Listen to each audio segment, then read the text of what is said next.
Praise the Lord. ഒരു പുതിയ ആഴ്ച നമ്മൾ ആരംഭിക്കുകയാണ്. ഈ ആഴ്ചയിൽ വലിയ അനുഗ്രഹങ്ങൾ നിങ്ങളിൽ ഉണ്ടാകട്ടെ എന്ന് പ്രാർത്ഥിക്കുന്നു. ഞാൻ നിങ്ങളെ പ്രാരംഭമായിട്ട് അനുഗ്രഹിക്കുന്നു. ജീസസ് എവരിഡേ എന്ന ഈ പ്രാർത്ഥനാ കൂട്ടായ്മയിൽ നിങ്ങൾ ഞങ്ങൾക്കൊരു പ്രചോദനമാണ്. കഴിഞ്ഞ ദിവസം ഒത്തിരി പേര് പറഞ്ഞു, ഒരു മീറ്റിംഗ് പോലും ഒരു പ്രാർത്ഥന പോലും വിടാതെ കാണുന്നവരാണ് ഞങ്ങൾ. ഇത് കേട്ടപ്പോൾ ഭയങ്കരമായ പ്രോത്സാഹന ആ ശബ്ദം ഞങ്ങളെ കൂടുതൽ ഈ പ്രാർത്ഥനകൾ നടത്താനായിട്ട് പ്രോത്സാഹിപ്പിക്കുകയാണ്. ഞങ്ങളറിയാത്ത, ഞങ്ങളിതുവരെ കാണാത്ത പലരും അത് പറയുമ്പോൾ ഞങ്ങൾക്കതൊരു വലിയ അനുഗ്രഹമാണ്. വീണ്ടും നിങ്ങളുടെ പ്രോത്സാഹന വാക്ക് അതൊരു 10 ലക്ഷം രൂപയേക്കാൾ വിലയേറിയതാണ്. ആ വാക്കുകളെ ഞങ്ങൾ കാത്തിരിക്കുന്നു. നിങ്ങളുടെ പ്രാർത്ഥന വിഷയങ്ങൾ 1 മിനിറ്റിൽ താഴെ ഒരു ഓഡിയോ മെസ്സേജായി ഇടുക. നിങ്ങളുടെ സ്ഥലമോ വീടോ ഒന്നും പറയണമെന്നില്ല. നിങ്ങളുടെ പ്രാർത്ഥന വിഷയം നിങ്ങളുടെ പേര് സഹിതം വിട്ടാൽ മതി. നിങ്ങളുടെ സ്വാതന്ത്ര്യത്തിലേക്ക് ഞങ്ങൾ എത്തി നോക്കുന്നില്ല. എന്നാൽ നിങ്ങളുടെ വിഷയം പ്രാർത്ഥിക്കാൻ നിങ്ങളുടെ പേരെങ്കിലും കുറഞ്ഞത് നിങ്ങളുടെ വിഷയമെങ്കിലും ഞങ്ങൾക്ക് കിട്ടിയാലേ പ്രാർത്ഥിക്കാൻ കഴിയൂ. ചിലരേക്ക് ഞങ്ങൾക്ക് വേണ്ടി പ്രാർത്ഥിക്കണം. അങ്ങനെ പറഞ്ഞാൽ ഒരു വ്യക്തതയില്ലാത്ത പ്രാർത്ഥനയാകും. പലർക്കും അവരുടെ സ്ഥലമോ പേരോ പറയാൻ താല്പര്യമില്ലായിരിക്കാം, വേണമെന്നില്ല. എങ്കിലും സകല ഹൃദയത്തെ അറിയുന്ന കർത്താവ് നിങ്ങളെ കാണുന്നുണ്ടല്ലോ. കർത്താവ് അനുഗ്രഹിക്കട്ടെ. ഇന്ന് ഒരു പ്രാരംഭമായിട്ടൊരു ടിപ്പ് നിങ്ങളോട് പറയാൻ ആഗ്രഹിക്കുന്നത്, നിങ്ങൾ മറ്റുള്ളവരോട് സംസാരിക്കുന്നതിന് മുമ്പ് നിങ്ങളും ഞാനും സ്വയം ഒന്ന് സംസാരിക്കണം. മറ്റുള്ളവരെ ധൈര്യപ്പെടുത്തുന്നതിന് മുമ്പ് സ്വയമായിട്ടൊന്ന് ധൈര്യപ്പെടുത്തണം. നാം സംസാരിക്കുമ്പോൾ നമ്മുടെ തലച്ചോറ് അത് കേൾക്കുന്നുണ്ട്. നാം കാണുന്നത് ആണ് നമ്മുടെ തലച്ചോറ് സ്വീകരിക്കുന്നത്. നാം കണ്ടിട്ട് പറയുന്നത്. പലപ്പോഴും ഡോക്ടർമാർ പറയുന്ന ഒന്നും തലച്ചോറ് എടുക്കില്ല. ഒരു ഡോക്ടർ വന്നിട്ട് പറയുകയാണ്, അല്ലെങ്കിൽ ആശുപത്രിയിൽ വെച്ച് പറയുകയാണ്, ഇനി ഒന്നും ചെയ്യാനില്ല, ഇതിന് വൈദ്യശാസ്ത്രത്തിലൊന്നുമില്ല എന്ന് പറഞ്ഞാൽ അത് തലച്ചോറ് എടുക്കില്ല. കാരണം ലോകത്തിൽ നിന്ന് കേൾക്കുന്ന എല്ലാ ശബ്ദങ്ങളും തലച്ചോറ് എടുക്കില്ല.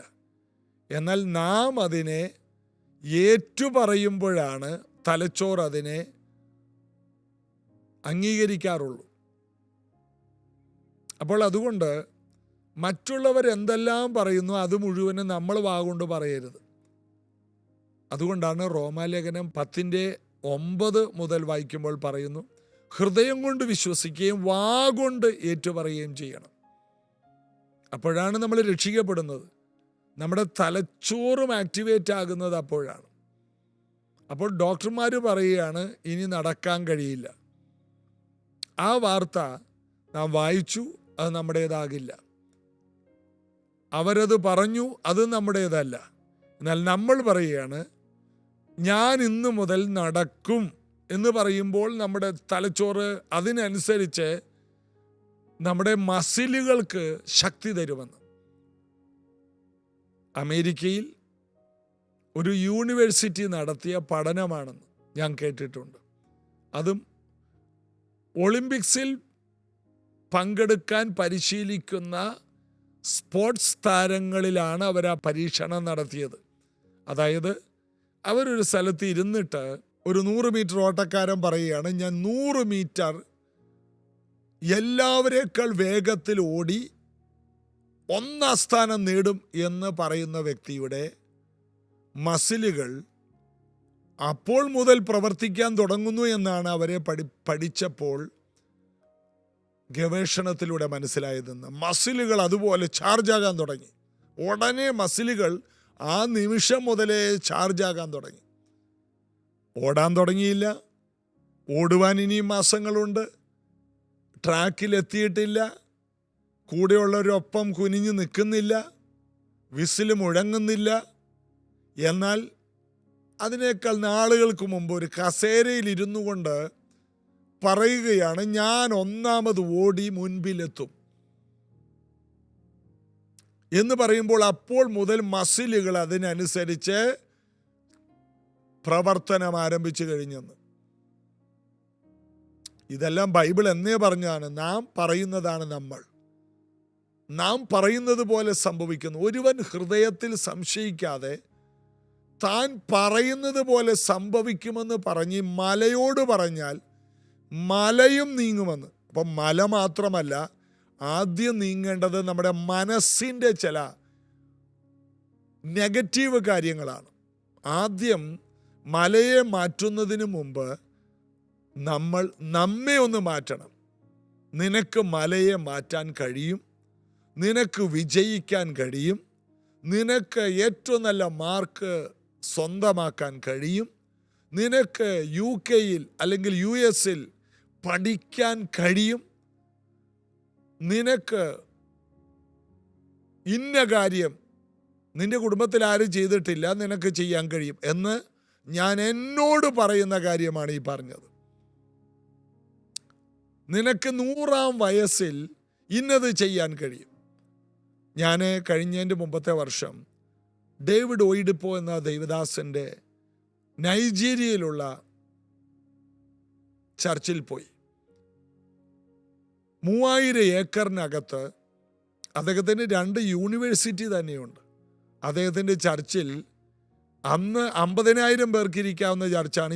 ഞങ്ങൾ ചെന്നപ്പോൾ 1.25 ലക്ഷം പേർക്ക് മീറ്റിങ്ങിൽ പങ്കെടുക്കാനുള്ള ഒരു വലിയ ചർച്ച് പണിയാണ്. ഒരു 5 ഫുട്ബോൾ സ്റ്റേഡിയം ഒരുമിച്ച് വെക്കാം.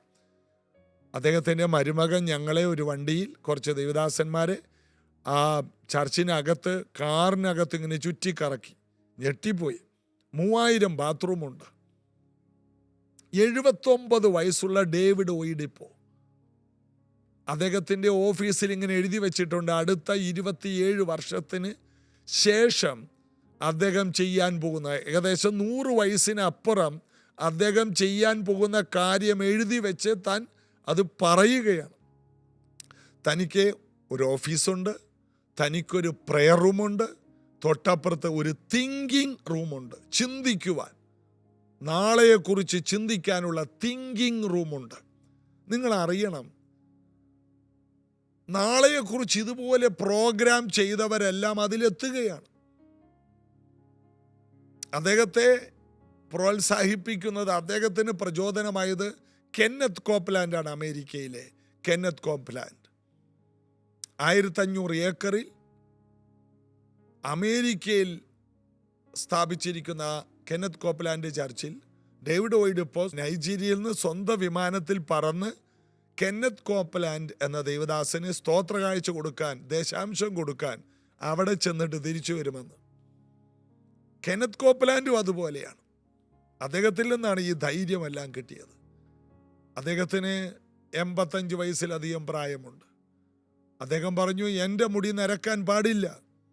ആ വാക്ക് കേട്ട് മുടി ഇതുവരെ നരച്ചിട്ടില്ലെന്ന്. 85 വയസ്സുകാരൻ്റെ ഒരു മുടി പോലും നരച്ചിട്ടില്ലെന്ന്. ഹൃദയത്തിൽ സംശയിക്കാതെ പറയുന്ന വാക്കുകൾ അതങ്ങനെ നടക്കും, അങ്ങനെ തന്നെ നടക്കും. ഞാൻ വിശ്വസിക്കുന്ന ഈ ആഴ്ച നിങ്ങളെ മാറ്റിമറിക്കുവാൻ ഈ സന്ദേശം, നിങ്ങളുടെ ലൈഫിനെ തിരിക്കുവാൻ ഈ സന്ദേശം മതി. ഞാൻ റോമാലേഖനത്തിലെ ചില കാര്യങ്ങൾ കൂടി പറയട്ടെ. റോമാലേഖനമാണ് നമ്മുടെ പ്രധാനം. എങ്കിലും ഇങ്ങനെയുള്ള ടിപ്പുകൾ നിങ്ങളോട് പറഞ്ഞ് നിങ്ങളെ ബലപ്പെടുത്തണമെന്ന് കർത്താവിൻ്റെ ആത്മാവ് എനിക്കൊരു നിയോഗം തരികയാണ്. ധൈര്യപ്പെടുക. നിങ്ങൾ പറയുന്നതാണ് നിങ്ങളുടെ തലച്ചോറ് കേൾക്കൂ. നാട്ടുകാർ പറഞ്ഞതൊന്നും നിങ്ങളുടെ തലയിൽ വരില്ല. അത് ഏറ്റു പറഞ്ഞാൽ നിങ്ങളുടെ തലച്ചോറ് അതനുസരിച്ച് പ്രതികരിക്കും. നിങ്ങൾക്ക് അധികം നാളില്ലെന്ന് നിങ്ങൾ പറഞ്ഞാൽ ആരോടും പറയരുത് ഡോക്ടർ പറഞ്ഞത്. ഇല്ല, ഞാൻ ജീവനോടെ ഇരുന്ന് ദൈവത്തിൻ്റെ പ്രവൃത്തി വർണ്ണിക്കും. അതേ സംഭവിക്കും. റോമാലേഖനത്തിൽ 6-ാം അധ്യായത്തിൽ 22 മുതൽ വായിക്കുമ്പോൾ, എന്നാൽ ഇപ്പോൾ പാപത്തിൽ നിന്ന് സ്വാതന്ത്ര്യം പ്രാപിച്ച് ദൈവത്തിന് ദാസന്മാരായിരിക്കാൻ നിങ്ങൾക്ക് ലഭിക്കുന്ന ഫലം വിശുദ്ധീകരണവും അതിൻ്റെ അന്തം നിത്യജീവനുമാണ്. എങ്ങനെയാണ് പാപത്തിൽ നിന്ന് സ്വാതന്ത്ര്യം പ്രാപിച്ച് വചനത്തിന് ദാസന്മാരായത്. ഹൃദയം കൊണ്ട് വിശ്വസിച്ച് വാ കൊണ്ട് പറഞ്ഞു. ഉടനെ നമ്മുടെ ആത്മാവ് വീണ്ടും ജനിച്ചു. നമ്മുടെ തലച്ചോറ് അതിനനുസരിച്ച് പ്രതികരിക്കാൻ തുടങ്ങി. പിന്നെ തലച്ചോറ് പറയുന്നത് ചർച്ചിൽ പോകാനാണ്. തലച്ചോറ് പറയുന്നത് നല്ല കാര്യങ്ങൾ ചെയ്യാനാണ്. നല്ല കാര്യങ്ങളിലേക്ക് മാത്രമേ പിന്നീട് നമ്മുടെ തലച്ചോറ് പ്രവർത്തിക്കാൻ തുടങ്ങും. ഹൃദയം കൊണ്ട് വിശ്വസിച്ച് വാ കൊണ്ട് ഏറ്റുപറഞ്ഞത് എന്താണ്? ഇന്നു മുതൽ യേശു എൻ്റെ കർത്താവാണ്. ഞാൻ ഇനി പാപത്തിൻ്റെ ദാസനല്ല. ഞാൻ പാപത്തെ ഉപേക്ഷിക്കുന്നു.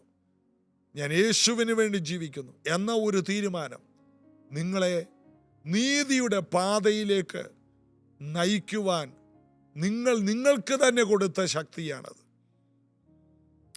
ചിലപ്പോൾ അന്യഭാഷ പറയുന്നില്ലായിരിക്കാം, ഒരു നല്ല ചർച്ചിൽ പോയിട്ടില്ലായിരിക്കാം. എന്നാൽ ആ നിമിഷം മുതൽ നിങ്ങൾക്കൊരു വഴി വെട്ടിത്തുറന്നു. നിങ്ങൾ നിങ്ങളുടെ ലക്ഷ്യമായ ശരിയായ വഴിയിലേക്ക് ഒരു ലക്ഷ്യപാത വെട്ടുവാൻ ആരംഭിച്ചു. ആ ലക്ഷ്യം നല്ലതാണ്, ആ ദിശ നല്ലതാണ്. നിങ്ങൾ ഫോക്കസ് ചെയ്തിരിക്കുന്നത് നല്ലൊരു സ്ഥലത്തേക്കാണ്. നിങ്ങളുടെ ഗോള് വലുതാണ്. അവിടെ നിങ്ങൾ എത്തിയില്ല. അതിനെ ഗോൾ എന്നാണ് ഈ മോട്ടിവേഷൻ പ്രസംഗങ്ങളിൽ പറയുന്നത്. നിങ്ങളുടെ ഗോൾ എന്ന് പറയുന്നത് നിങ്ങൾ എന്തിനിറങ്ങിയോ അതിലെത്തിച്ചേരുന്നതിനെ പറയുന്നതാണ് ഗോൾ. എന്നാൽ നിങ്ങളുടെ ഫോക്കസ് ഗോളിലായിരിക്കണം.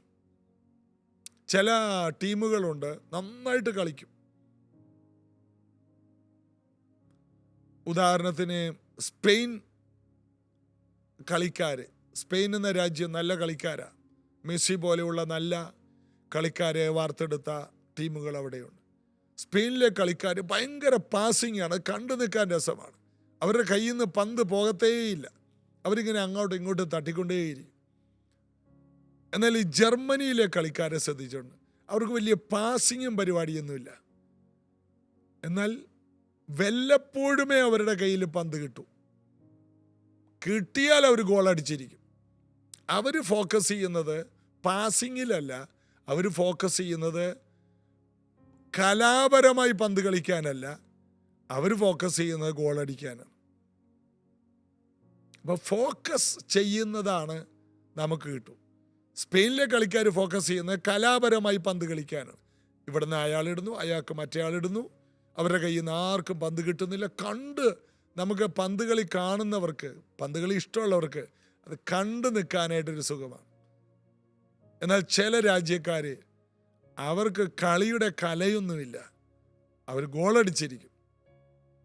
ചിലപ്പോൾ നമ്മളതിനെ വിളിക്കും ഒരു കലാപരമായ കളിയല്ല, കാടൻ കളിയാണ്. എന്ത് കളിയായാലും ജയിച്ചാൽ പോരെ, അതാണ് മറ്റവർ നോക്കുന്നത്. ചിലർ കലാപരമായിട്ട് ചെയ്ത് തോക്കുന്നവരാണ്. അപ്പോൾ ഫോക്കസ്, ഗോൾ, ഇങ്ങനെയുള്ള വാക്കുകൾ നിങ്ങളെ അകത്ത് കിടക്കണം. ഫോക്കസ് തുടങ്ങുന്നത് ആദ്യം മുതലാണ്, ഗോൾ ഏറ്റവും അവസാനത്തെയാണ്. അപ്പോൾ കർത്താവിൻ്റെ വഴിയിൽ നടന്ന് നിത്യത എന്ന ഗോളിൽ എത്തണമെങ്കിൽ ഫോക്കസ് ഇന്നേ ആരംഭിക്കണം. കർത്താവിൽ ഏകാഗ്രചിത്തന്മാർക്ക് വേണ്ടിയാണ് കർത്താവ് കാര്യങ്ങൾ ചെയ്യുന്നത്. എൻ്റെ ലക്ഷ്യം നിത്യതയാണ്. എനിക്ക് നിത്യത സ്വന്തമാക്കണം. കർത്താവിൻ്റെ വരവ്, പാസ്റ്റർ എം എ വർഗീസ് എപ്പോഴും എടുത്തു പറയുന്നത് കർത്താവിൻ്റെ വരവ് നിത്യതയുമാണ്. അതിന് മാത്രമേ പാസ്റ്റർ ഫോക്കസ് ചെയ്യുന്നുള്ളൂ. എന്നാൽ നിത്യതയിലേക്ക് എത്താനുള്ള കാര്യങ്ങൾ, അതിലേക്കാണ് ഞാൻ നിങ്ങളെ കൊണ്ടുവരുന്നത്. ഒരു ശരിയായ വഴിയിലോട്ട് കയറിയാൽ, ഒരിക്കൽ ആസ്റ്റർ മെഡിസിറ്റിയിലോട്ട് ഞാൻ പോവുകയാണ് ഒരു രോഗിയെ കാണാൻ, പ്രാർത്ഥിക്കാൻ. എന്നാൽ ആസ്റ്റർ മെഡിസിറ്റിയിലോട്ടുള്ള വഴി ഗൂഗിൾ മാപ്പിൽ ഇടയ്ക്ക് എനിക്ക് മിസ്സായി. ലെഫ്റ്റ് എടുക്കാൻ മറന്നുപോയി. നേരെ പോകാൻ തുടങ്ങിയിട്ട് പുതിയ വഴിയല്ലേ, അതിലൂടെ കയറിയാൽ പിന്നെ 2-3 കിലോമീറ്റർ കഴിഞ്ഞാലേ യു ടേൺ എടുത്ത് വീണ്ടും വരാൻ പറ്റൂ. പിന്നെ 3 കിലോമീറ്റർ യാത്ര ചെയ്ത് 3-4 കിലോമീറ്റർ യാത്ര ചെയ്ത് ഒരു ജംഗ്ഷനിൽ വന്ന് വീണ്ടും റൈറ്റ് എടുത്ത് വീണ്ടും ലെഫ്റ്റ് എടുക്കണം. പക്ഷെ എൻ്റെ ദൈവമേ, 5-6 കിലോമീറ്റർ ഇനി വരാൻ പോകുന്ന NH-ലെല്ലാം ഇതാണ് വിഷയം. ആ ലെഫ്റ്റ് ഗൂഗിൾ മാപ്പിൽ ലെഫ്റ്റ് എടുക്കാൻ പറയുന്ന സമയത്ത് നമുക്കൊരു കോള് വന്നാൽ മതി, നമ്മൾ വേറൊരു വഴിയിലോട്ട് കയറും. അപ്പോൾ ചില വഴികൾ പിന്നെ നമുക്ക് വെളിയിൽ ഇറങ്ങാൻ പറ്റാത്ത നിലയിൽ നമ്മളെ മുന്നോട്ട് കൊണ്ടുപോകും. അതുകൊണ്ട് ഏകാഗ്രതയോടെ നമുക്ക് കിട്ടുന്ന വഴികളെ ശ്രദ്ധിച്ച് നമ്മൾ എടുത്തില്ലെങ്കിൽ പിന്നീട് നമുക്ക് പുറത്തിറങ്ങാൻ പറ്റാത്ത നിലയിൽ അങ്ങനെയുള്ള വഴിയിലോട്ട് പെട്ടുപോകും. അപ്പോൾ നരകത്തിലുള്ള വഴി അതാണ്. ചിലപ്പോൾ കയറിക്കഴിഞ്ഞാൽ പിന്നെ ഇറങ്ങാൻ പറ്റത്തില്ല. അത് വിശാലമായ വഴിയാണ്, വലിയ നാഷണൽ ഹൈവേ പോലെ, സൂപ്പർ ഹൈവേ പോലെ, എല്ലാവരും അതിൽ കൂടി പോവുകയാണ്. എന്നാൽ സ്വർഗത്തിലേക്കുള്ള വഴി ചിലപ്പോൾ ഒരു ലെഫ്റ്റോ റൈറ്റോ എടുക്കുമ്പോൾ പെട്ടെന്ന് എടുക്കുന്ന തീരുമാനത്തിൽ നമ്മൾ തിരിഞ്ഞോളണം. ആ നിമിഷം തന്നെ ആ ഇൻഫോർമേഷനിൽ തിരിഞ്ഞില്ലെങ്കിൽ ചിലപ്പോൾ ഇനി ഒരിക്കലും തിരിയാൻ കഴിയാത്ത നിലയിൽ നമ്മൾ അതിലൂടെ പോകേണ്ടി വരും. യേശുവിനെ സ്വീകരിക്കേണ്ട സമയത്ത് സ്വീകരിച്ചേക്കണം. കണ്ടെത്താവുന്ന സമയത്ത് കർത്താവിനെ മുറുകെ പിടിച്ച് ആ വഴിയിൽ നടക്കണം. ചിലപ്പോൾ ഒരു ചാൻസ് കിട്ടിയില്ലെന്ന് വരും. യേശുവിനെ സ്വീകരിക്കേണ്ട സമയം പിന്നെ ആകട്ടെ, സ്നാനപ്പെടേണ്ടത് പിന്നെ ആകട്ടെ, പരിശുദ്ധാത്മാവിനെ പ്രാപിക്കേണ്ടത് പിന്നെ ആകട്ടെ, ഒരു കൂട്ടായ്മ പിന്നെ ആകട്ടെ എന്ന് പറയരുത്. ഫസ്റ്റ് പ്രയോറിറ്റി കൊടുക്കേണ്ടിടത്ത് ഫസ്റ്റ് പ്രയോറിറ്റി തന്നെ കൊടുക്കണം. ദൈവം നിങ്ങളെ ബലപ്പെടുത്തും. ഈ സന്ദേശം നിങ്ങൾക്ക് ഒരു പുതിയ വഴികാട്ടിയായി മാറും. ഈ തീരുമാനം നിങ്ങളിതെല്ലാം പലവട്ടം കേട്ട് നിങ്ങൾ എഴുതി, നോട്ട് എഴുതി, നിങ്ങൾക്ക് വേണ്ടി തന്നെ ഒരു തീരുമാനമെടുക്കുക. നിങ്ങൾ അനുഗ്രഹിക്കപ്പെടും. പ്രാർത്ഥിക്കാം. യേശുവേ, പെട്ടെന്നെടുക്കേണ്ട തീരുമാനങ്ങൾ പിന്നത്തേതിലേക്ക് വെക്കാതെ പെട്ടെന്നെടുക്കേണ്ട തീരുമാനങ്ങൾ എടുത്ത് ജീവിതം ധന്യമാക്കാൻ ഈ പ്രിയമുള്ളവരെ സഹായിക്കണം. അതിനുള്ള ശേഷി, പെട്ടെന്ന് തീരുമാനമെടുത്ത് മുന്നോട്ട് പോകാനുള്ള ദൈവകൃപ ഈ മക്കളുടെ മേൽ വീഴട്ടെ. ഞാനിവരെ അനുഗ്രഹിക്കുന്നു. കർത്താവിൻ്റെ കരം അവരുടെ മേൽ ചലിക്കണമേ, യേശുവിൻ നാമത്തിൽ. ആമേൻ. ഈ സന്ദേശത്തിനൊടുവിലുള്ള കൊച്ചു പ്രാർത്ഥന നിങ്ങൾക്ക് ബലം തരും. പലവട്ടം ഈ സന്ദേശങ്ങൾ കേട്ട് നോട്ടുകൾ എഴുതി ജീവിതത്തെ ബലമുള്ളതാക്കി മാറ്റാൻ കർത്താവ് നിങ്ങളെ സഹായിക്കട്ടെ. മറ്റുള്ളവർക്ക് ഷെയർ ചെയ്യാനായിട്ട് മറക്കരുത്. ഈ പ്രോഗ്രാം ആദ്യമായിട്ട് കാണുന്നവർ സബ്സ്ക്രൈബ് ചെയ്യുവാൻ മറക്കരുത്. ഞങ്ങളെ നേരിട്ട് കാണാൻ താല്പര്യമുള്ളവർക്ക് എവിടെ വെച്ചാണെങ്കിലും കാണാൻ അതിനുള്ള അവസരങ്ങളൊക്കെ കർത്താവ് തരും. നിങ്ങൾ പ്രാർത്ഥിച്ചാൽ നമ്മൾ തമ്മിലൊക്കെ കണ്ടുമുട്ടും. പരസ്പരം പ്രാർത്ഥിക്കാനുള്ള അവസരങ്ങൾ യേശു തരട്ടെ. God bless you. നല്ല ആഴ്ച നേരുന്നു. ആമേൻ. മഹത്വമേ പ്രശംസയേ ആരാധന അങ്ങേക്കെന്നുമേ വിശ്വസ്തന ദയ എൻ ദൈവമേ എൻ പിതാവേ മഹത്വമേ മഹത്വമേ പ്രശംസയേ ആരാധന അങ്ങേക്കെന്നുമേ വിശ്വസ്തനേ ദയാലുവേ എൻ ദൈവമേ എൻ പിതാവേ ആദിമുതലുന്നതം മഹത്വമാം സിംഹാസനം തലമുറകൾക്ക് സങ്കേതം ഇസ്രായേൽ